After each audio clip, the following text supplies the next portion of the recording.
Good morning, friends. Today we are going to start with next unit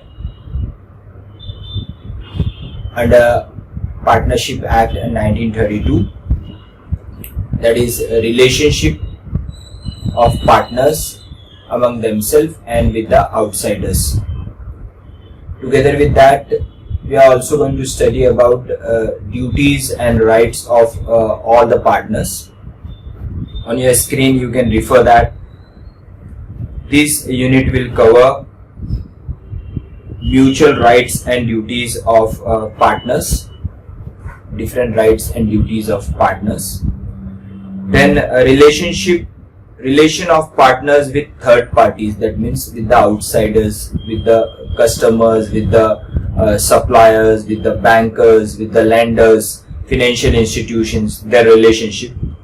Then implied authority of the partners. Implied authority of the partner in the sense के अगर कोई particular person एक partnership form में partner बनता है तो उसकी implied authority क्या रहेंगी. That means expressly it will not be mentioned under the deed, but as regards to the normal business of that particular partnership concern, what are the rights, what are the authorities available with each partners that we are going to study. Then admission by partners, if any new partner is admitted, what are the rules as regards to that. Then liabilities to third parties, what will be the liability of the partner against the third parties.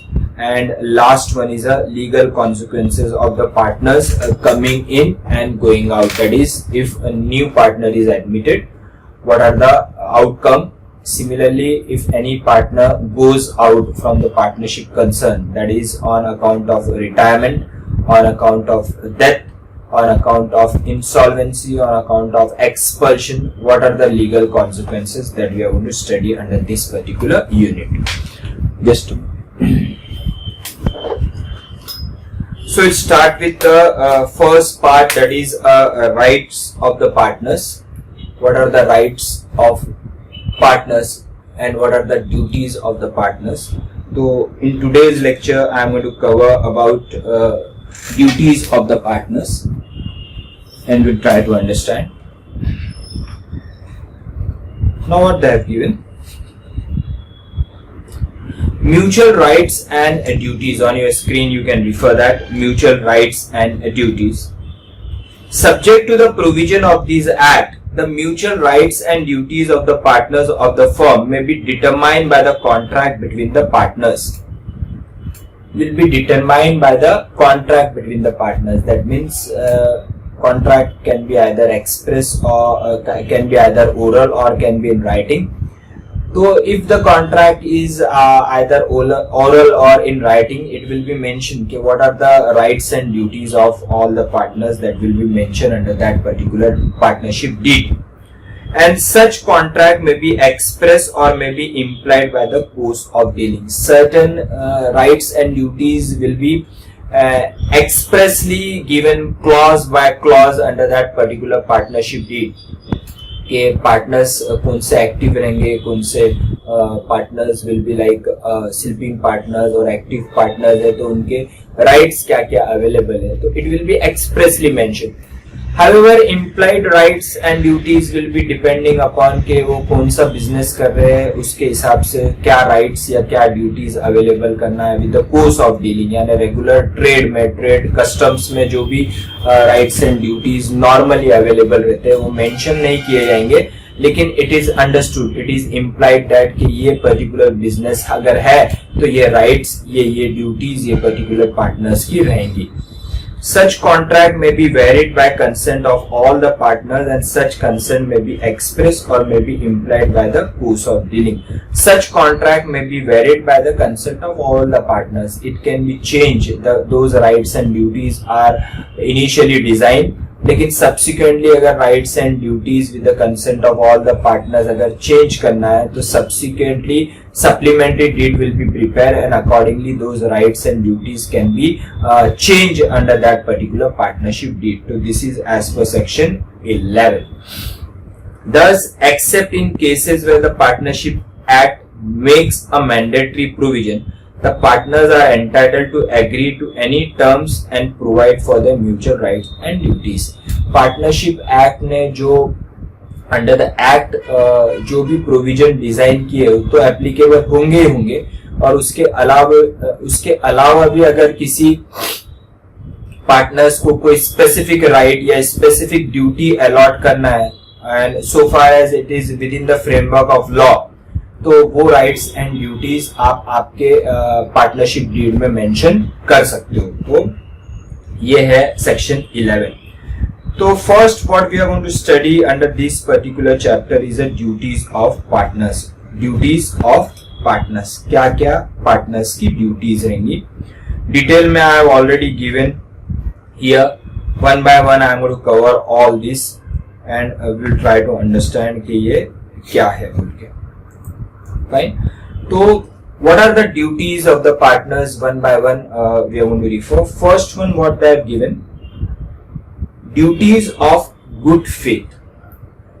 That means each and every partners should be faithful to each other. That means he should be honest.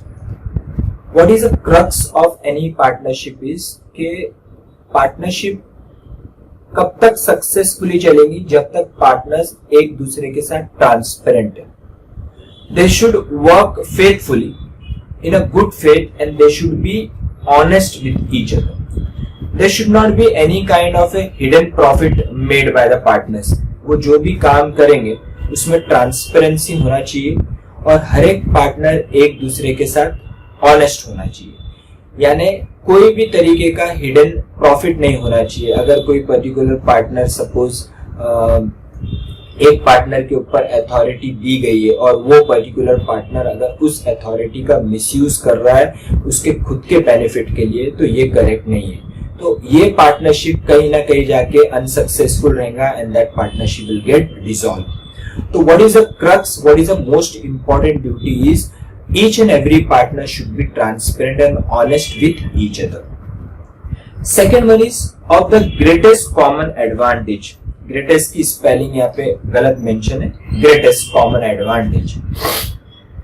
Greatest common advantage का meaning है सभी partners ने जो भी partnership के लिए काम कर रहा है वो पार्टनरशिप के common advantage, greatest common advantage. कोई भी partnership, what is a feature of a partnership? That partnership will be formed for the purpose of carrying on any business and profession for the purpose of earning a profit. So profit earning is a main objective of any partnership concern. So all the partners should try to see to it that कि वो जो भी काम करेंगे उससे partnership firm का फायदा होना चाहिए. Lawfully, obviously. Unlawfully, I am not talking. They should work in such a manner that that particular activity of any partner is going to result in a greatest common advantage to the partnership.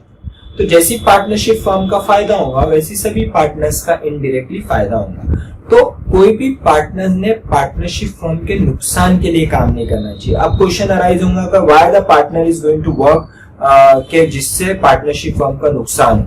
कभी कभी क्या होता है कि अगर बहुत सारे partner और एक पार्टनर को कोई खुन्नस है पार्टनरशिप फर्म से, तो he will try to carry out certain activity as a result of which the partnership firm will indulge in a losses.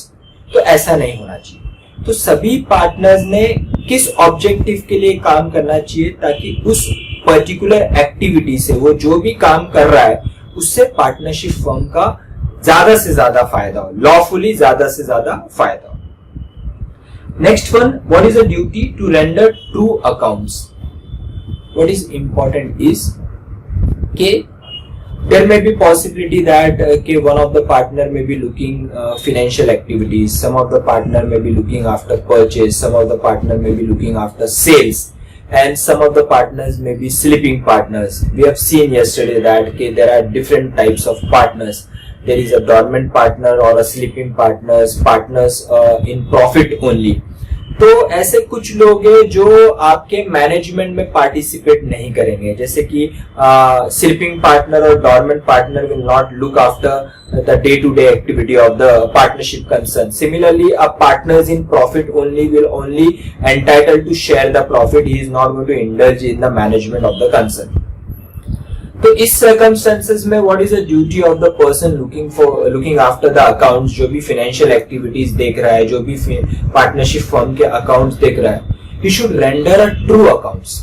ऐसा नहीं होना चाहिए कि वो ऐसा उसने नहीं करना चाहिए कि वो दो डिफरेंट अकाउंट मेंटेन कर रहा है, one as regards to actual transaction and one as regards to be shown to those dormant partners या फिर partners in profit only, ताकि उनको कम से कम प्रॉफिट का शेयर मिले.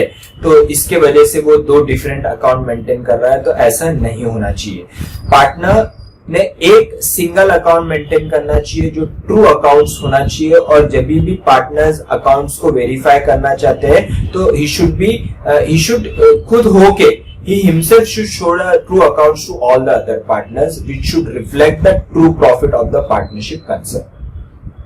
Then there is to give full information. What is the next duty with the partner is to give the full information. तो information hide नहीं करना चाहिए. अगर कोई ऑर्डर आपको मिला है और आपको पता है कि उस ऑर्डर द्वारा आपको बड़ा प्रॉफिट मिलने वाला है, तो आप ये दूसरे पार्टनर से हाइड मत करो. Don't try to hide any kind of an information with the other party. अगर आपसे कोई नुकसान हो गया है, don't hide that. Please disclose all the details, full information about any activities in the case of a partnership concern to all the partners. तो सभी information disclose करना partners के लिए जरूरी है.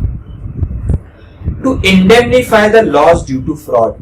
What is the next important duty of any partner is to indemnify. Indemnify का मतलब ये है कि नुकसान की भरपाई करके देना. अगर आपके नेग्लिजेंस के वजह से या आपके फ्रॉडुलेंट एक्टिविटी के वजह से अगर पार्टनरशिप फर्म का कोई नुकसान हो जाता है, तो it is a duty of the partner, जिसके फ्रॉडुलेंट एक्टिविटी के वजह से या जिसके नेग्लिजेंस के वजह से पार्टनरशिप फर्म को अगर नुकसान हुआ है, तो it is a duty of that particular partner जिसके कारण नुकसान हुआ है कि वो लॉस की भरपाई करके दे, यानी he should compensate that particular loss from his own pocket. If suppose I am a partner in any partnership concern और मेरे कोई फ्रॉडुलेंट एक्टिविटी के वजह से या मेरे नेग्लिजेंस के वजह से अगर पार्टनरशिप फर्म का नुकसान हो गया है, तो it is my duty that I should indemnify that particular loss from my own pocket. Then to attain diligently in the sense that it is a duty of every partner कि अगर उनके पास कोई एक्सपर्टाइज है, अगर कोई उनके पास special knowledge है, तो you should share that particular knowledge with other partners. उसने उसकी ड्यूटी डिलीजेंटली कैरी आउट करना चाहिए, बराबर कैरी आउट, कामचोरपना नहीं करना चाहिए. Suppose I am a chartered accountant and if I am a partner in any partnership concern, it is my duty to tell all the other partners that I will look after accounts because I am a chartered accountant. I am capable enough to look after the accounts. However, if I have certain other expertise, I am very expert in looking after sales. I have completed, for example, my MBA in marketing, where the other partners are not aware with this. And I am very expert about promoting the sales. So I should share about this particular knowledge with the other partners, and I should diligently carry out this particular duty. मैंने ऐसा नहीं करना चाहिए कि मेरे ये expert knowledge के बारे में अगर मैं बाकी पार्टनर्स को बताता हूँ तो वो पूरा ड्यूटी मेरे सर पे डालेंगे. तो it's better to keep quiet. कुछ भी शेयर करने की जरूरत, आप लोगों को अपना प्रॉफिट तो मिल रहा है, तो क्यों जरूरत है कि अपन ने कोई अपनी एक्सपर्टाइज नॉलेज इन लोगों के साथ शेयर करें, इनको क्यों पता है? ऐसा नहीं होना चाहिए. I should carry out my duty diligently. What is a main objective of a partnership concern? that every partner should work for the greatest common advantage. So if I have my expertise, I should share that expertise with the other partners. I should utilize that particular knowledge for the greatest common advantage. I should carry out my duty diligently.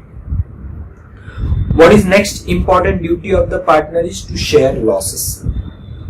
अगर सभी partners को deed में अगर return agreement बना है या अगर oral agreement बना है, तो अगर लॉस हो रहा है, जैसा आप प्रॉफिट के हकदार हो, तो उसी तरह आपको लॉस भी शेयर करना पड़ेगा। आप ऐसा नहीं बोल सकते कि अगर कोई पर्टिकुलर पार्टनर नॉर्मल एक्टिविटी करते वक्त विदाउट नेग्लिजेंसी उसने उसके नॉर्मल एक्टिविटी में कोई काम किया है, लेकिन होता है कि बिजनेस एक एडवेंचर है, हमेशा प्रॉफिट होगा ये जरूरी नहीं है, कुछ अनसीन सर्कमस्टेंसेस अगर आ जाते हैं तो there is every possibility that loss भी होगा, तो वो लॉस भी आपको सभी पार्टनर्स को शेयर करना पड़ेगा। बाकी के पार्टनर्स ऐसा नहीं बोल सकते कि though they are liable for losses, they can not say that कि आपके वजह से लॉस हुआ है तो वो लॉस आप शेयर करेंगे, we are not bother about that.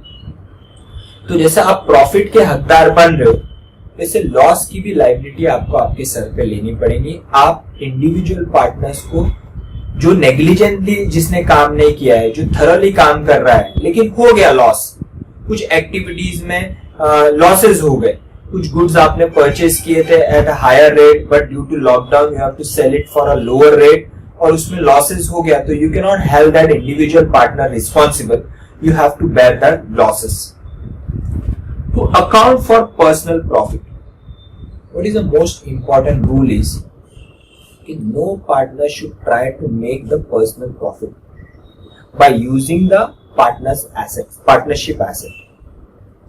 किसी पार्टनर ने कोई पर्सनल प्रॉफिट नहीं करना चाहिए। यानी फॉर एग्जाम्पल, अगर suppose there are 5 partners and I am one of the partner, चारों पार्टनर्स आउट ऑफ इंडिया है और मुझे आज एक बड़ा ऑर्डर मिला जो वैल्यू वाइज 50 lakhs का है and I am aware that कि ये कैश ट्रांजेक्शंस पूरे होने वाले, मुझे 45 lakhs में गुड्स परचेज करने हैं और 50 lakhs में मुझे सेल करना है।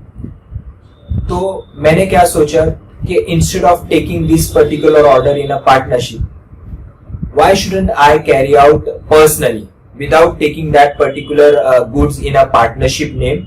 मैं ये गुड्स को पर्सनल नाम पे ले लेता हूँ, पर्सनल नाम पे बेच देता हूँ and I am going to make a profit of 5 lakh. तो this is called as a personal profit. तो यू शुडंट डू दैट। सबसे इंपॉर्टेंट रूल क्या बोला गया है? First important duty is you should be honest. तो you should not try to make any kind of personal profit. अभी suppose कोई आपको कोई गुड्स का, सपोज पार्टनरशिप फर्म को कोई मशीनरी परचेस करनी है, जो मशीनरी ऑलरेडी आपके पास पहले से अवेलेबल है लेकिन आप वो मशीनरी को अब यूज नहीं कर रहे हो। पार्टनरशिप फर्म को ये पता नहीं है कि आपके पास ये मशीनरी अवेलेबल है और पार्टनरशिप फर्म के बाकी पार्टनर्स ने आपको बोला कि ये मशीनरी अपने लिए जरूरी है और अपने को ये मार्केट से परचेस करनी पड़ेगी। तो आपने क्या किया, जो मार्केट में रेट अवेलेबल है वो रेट पे आपने आपकी मशीनरी पार्टनरशिप फर्म को सेल कर दी। For example, the value of that machine is 5 lakh rupees. आपने पार्टनरशिप फर्म को बताया नहीं, बाकी पार्टनर्स को कुछ बताया नहीं कि वो मशीनरी आपके पास अवेलेबल है for ₹5 lakh. That means market में 5 लाख है। तो आपने क्या किया, आपकी मशीनरी पार्टनरशिप फर्म को 5 लाख रुपए में बेच दी और 5 लाख रुपए आपने खुद ने रख ली। हालांकि वो पर्टिकुलर मशीन आपने 3,50,000 की परचेज की थी काफी पहले, लेकिन आज उस मशीनरी का मार्केट रेट 5 लाख है। तो आपने बिना पार्टनर्स को बताए वो 5 लाख रुपए में आपकी मशीनरी आपकी पार्टनरशिप फर्म को सेल कर दी। That means you have made a personal profit of 1,50,000। तो यहाँ पे रूल क्या बोलता है कि ये पर्सनल प्रॉफिट है, इसको आपको अकाउंट फॉर करना पड़ेगा। यानी यहाँ पे 1.5 लाख रुपए का प्रॉफिट आपको पार्टनरशिप फर्म को देना पड़ेगा एज पर द ड्यूटी। हालांकि अगर आप ऑनेस्ट रहते थे, क्लियर रहते थे, ट्रांसपेरेंट रहते थे, तो आप आपके बाकी पार्टनर्स को क्या बोलते थे कि जो मशीनरी आपको लग रही है वो मशीनरी मेरे पास ऑलरेडी अवेलेबल है in a good condition, I have never used that, मैंने मशीनरी परचेस करके रखा था, वो मशीनरी का आज मार्केट रेट 5 लाख रुपए, वो मशीन मैं आपको 5 लाख रुपए में दूंगा, या फिर यू गिव मी 25,000 लेस। मैंने वो कितने में भी परचेस की थी, मैं आपको 5 लाख मार्केट रेट है, मैं आपको 4,75,000 में वो दूंगा। आपको मेरे से लेना है मेरे से लो, या मार्केट से परचेस करना है मार्केट से लेंगे, आप जो बोलेंगे वही समझ। तो in this circumstances you are true and fair, you have not hide certain things. So in that circumstances, you are not liable to return that profit to the partnership firm because you have already disclosed all the fact to the other partners. However, if you don't disclose the fact and try to make certain kind of profit for yourself, then it will not be correct. As per the rule, as per the duty, you will be liable to return the personal profit to the partnership concerned. To account for profit of the competing business, what is the most important rule is कि जो partnership firm business कर रहा है, अगर आप भी वही business पहले से कर रहे हो, तो you should disclose about that particular fact while getting admitted in the partnership concern. Suppose you are already a builder और एक पार्टनरशिप फर्म जो वो पार्टनरशिप फर्म भी बिल्डरशिप का ही काम कर रही है, उसमें बाकी के पार्टनर्स आपको एज अ पार्टनर लेते हैं, तो आपका क्या ड्यूटी बनता है कि आप उनको ऑलरेडी बता दे कि मैं भी बिल्डरशिप का काम करता हूँ, ऑलरेडी मेरे 3 या 4 साइट चालू है, आपके साथ में अगर काम करने वाला हो या आपके साथ में अगर पार्टनरशिप में एडमिट होता हूँ तो मैं अपना पर्सनल बिजनेस बंद नहीं करूंगा। तो इसका सिंपल मीनिंग है कि आपने आपके कॉम्पिटिंग बिजनेस का ऑलरेडी डिस्क्लोजर पार्टनरशिप कंसर्न को दे दिया है। In that case, if you try to make, if you are making any kind of a profit in your personal business, you are not bound to return that profit. लेकिन अगर आप चुपके से कोई competing business कर रहे हो, partnership firm भी एक बिजनेस कर रहा है, वही बिजनेस आप चुपके से कर रहे हो बिना बताए, तो ऑब्वियसली क्या होगा कि आप आपके बिजनेस पे ज्यादा ध्यान दोगे, पार्टनरशिप कंसर्न के बिजनेस पे नहीं ध्यान दोगे। तो रूल बुक्स क्या बोलता है कि अगर आपने विदाउट डिस्क्लोजर कोई कॉम्पिटिंग बिजनेस से अगर नफा कमाया है, कॉम्पिटिंग बिजनेस का मीनिंग क्या है कि आप भी वही बिजनेस कर रहे हो जो आपकी पार्टनरशिप कंसर्न कर रही है, आपका पर्सनल बिजनेस वही है जो पार्टनरशिप कंसर्न का बिजनेस है, और इसका डिस्क्लोजर आपने आपकी फर्म को नहीं दिया। तो रूल बुक्स क्या बोलता है, as per the rule it is a duty of a partner कि जो भी उसने उसके पर्सनल बिजनेस जो कॉम्पिटिंग बिजनेस है जिसका डिस्क्लोजर पार्टनरशिप कंसर्न को नहीं दिया है, उसमें जो भी प्रॉफिट उसने कमाया है वो प्रॉफिट उसको पार्टनरशिप फर्म को रिटर्न देना पड़ेगा। To use the firm's property for firm only, partnership की जो प्रॉपर्टी है वो सभी पार्टनर्स की है। You should not try to use that partnership property for your own benefit. आपने पार्टनरशिप की कोई एसेट्स आपके खुद के बेनिफिट के लिए यूज नहीं करना चाहिए। पार्टनरशिप का अगर एसेट है तो पार्टनरशिप के बेनिफिट के लिए यूज होना चाहिए, ना कि आपके बेनिफिट के लिए। For example, partnership concern has 10 godowns, out of those 10 godown 7 are totally उसमें माल भरा हुआ है और 3 गोडाउन अभी भी खाली है। आपका कोई पर्सनल बिजनेस है जो आपके पार्टनरशिप बिजनेस से कोई लेना देना नहीं है। वो बिजनेस में अगर आपका कुछ गुड्स आपको मिलते हैं, आपको हैवी सपोज आपका ट्रक भर के माल आ गया और आपको उसको स्टोर करने की आपके पास जगह नहीं है, तो आपने क्या किया, बिना पार्टनर्स को बताया जो 3 गोडाउन खाली है उसमें वो माल उतार लिया। यानी यहाँ पे क्या हो रहा है कि आप पार्टनरशिप के एसेट आपके पर्सनल बेनिफिट के लिए आप यूज कर रहे हो, तो आप ऐसा नहीं कर सकते। अगर आपको यूज करना है तो उसका डिस्क्लोजर आपको बाकी पार्टनर्स को देना पड़ेगा कि क्या उनकी परमिशन लेनी पड़ेगी, उनका कंसेंट लेना पड़ेगा कि 3 गोडाउन ऑलरेडी खाली है जो अभी उसका यूज नहीं है, मुझे 15 दिन के लिए वो 3 गोडाउन की जरूरत है क्योंकि मेरा गुड्स आ गया है और मुझे अभी स्टोर करने की जगह नहीं है, तो क्या मैं वो 3 गोडाउन को यूज कर सकता हूँ?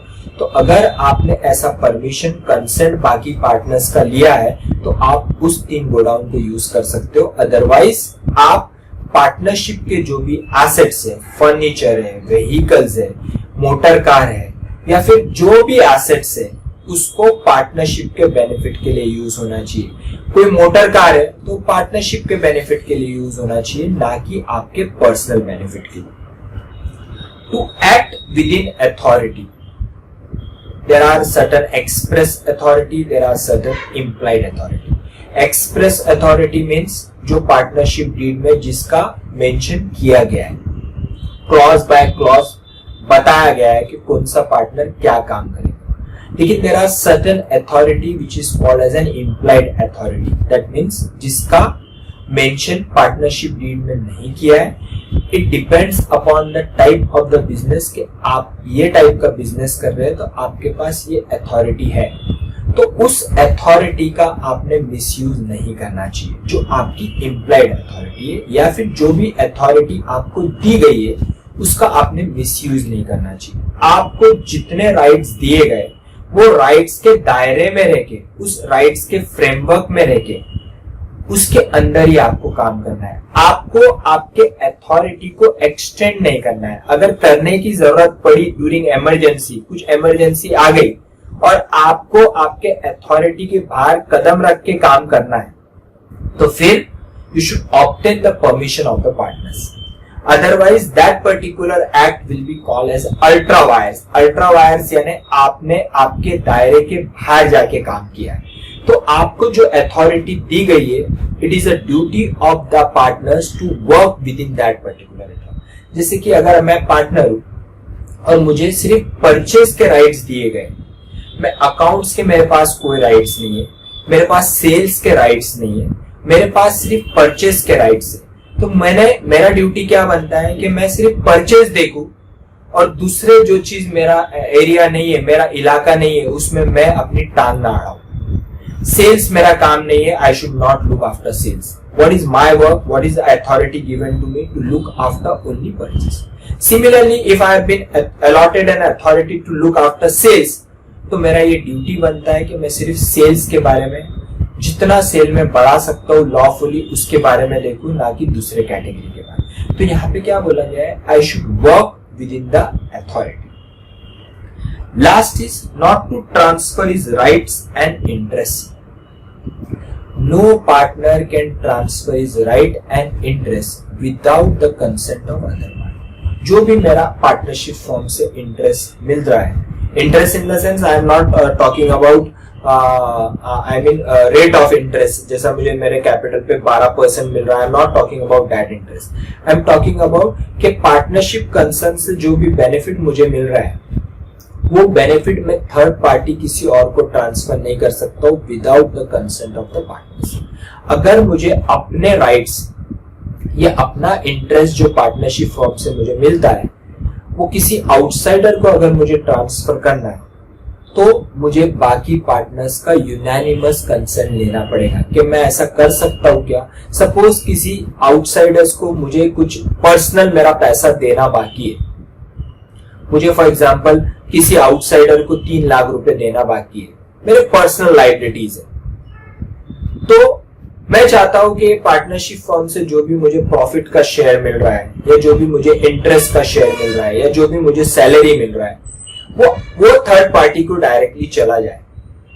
तो अगर मुझे ये इंटरेस्ट, ये राइट्स, ये बेनिफिट, ये रिम्यूनरेशन अगर आउटसाइडर्स को ट्रांसफर करना है, तो मुझे बाकी पार्टनर्स का कंसेंट लेना पड़ेगा। मुझे उन्हें बताना पड़ेगा कि जो भी मेरा हक जो बनता है पार्टनरशिप कंसर्न से, क्या वो मैं हक डायरेक्टली वो थर्ड पार्टी को ट्रांसफर कर सकता हूं क्या। वो अगर कंसेंट उनका यूनानिमसली हाँ रहता है, तो then I can do that, otherwise I can not do that. I can not transfer this rights and interest without the consultation, without the consent of other partners to the outsiders. So these are the rights, these are the duties of all the partners. So one by one we are going to once again refer. What are the duties? Good faith, honest होना चाहिए, transparent होना चाहिए सभी partners. Greatest common advantage, कोई भी आप काम करोगे तो आपको ये देखना है कि उससे पार्टनरशिप फर्म का फायदा हो रहा है कि नुकसान। नुकसान हो रहा है वो काम आपको नहीं करना है, अगर फायदा हो रहा है तो वही काम आपको करना है। To render true accounts, you should not maintain two different accounts. You should maintain only one correct account, true account, और बाकी पार्टनर्स को वो ट्रू अकाउंट का एक्सट्रैक्ट आपको दिखाना है अगर वो आपसे मांगते हैं तो। To give full information, you should not hide any information. If you are a working partner, it is a duty of that working partner to disclose about all the information about working within the partnership concerned to other partners.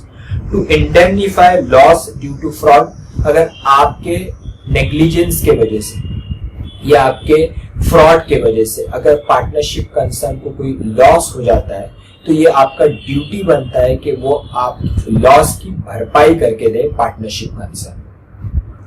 To attain your duties diligently, आपने कामचोरपना नहीं करना चाहिए। आपको जो duty allot की गई है या अगर आपके पास कोई एक्सपर्टाइज है तो वो एक्सपर्टाइज आपने आपके पार्टनरशिप कंसर्न से शेयर करना चाहिए। To share losses as you are entitled to share the profit, in the same manner you should also share the losses. Profit के लिए यू कैन नॉट से कि हम सब हकदार हैं, लॉसेस के लिए आप ऐसा नहीं बोल सकते हो कि आप अकेले रिस्पॉन्सिबल। नॉर्मल एक्टिविटी करते वक्त अगर कोई लॉस होता है तो उसकी लायबिलिटी आपको लेनी पड़ेगी। To account for personal profit, you should not make any kind of a personal profit. अगर आप कोई पर्सनल प्रॉफिट करते हो बिना पार्टनर्स को बताए तो इट इज योर ड्यूटी कि आप वो प्रॉफिट को डिस्क्लोज करें और आप पार्टनरशिप को रिटर्न कर दें। To account for profit of competing business, it is a duty of the partners that he should not carry out any competing business with a partnership concern. However, if he is carrying out, उसको आपका disclosure देना है, partnership concern को उसका disclosure देना है। अगर आपने disclosure नहीं दिया और अगर आप उस competing business से कुछ नफा कमाते तो it is your duty to return that personal profit to the partnership concern. To use firm property for firm only, partnership की प्रॉपर्टी पार्टनरशिप कंसर्न के लिए यूज होना चाहिए, ना कि आपके पर्सनल बेनिफिट के लिए। To act within authority, जो आपको अथॉरिटी दी गई है वो अथॉरिटी में ही आपको काम करना है, दायरे के अंदर रह के काम करना है, आपको आपका दायरा क्रॉस नहीं करना है without the permission of the partner unless and until there is an emergency. Not to transfer his right and interest. No partner should transfer his rights and interests receivable from a partnership concern to the outsider without the consent of all the partners. तो ये है partners के duties. I hope you have understood these all these concepts. Still, if any doubt, please speak. Bye.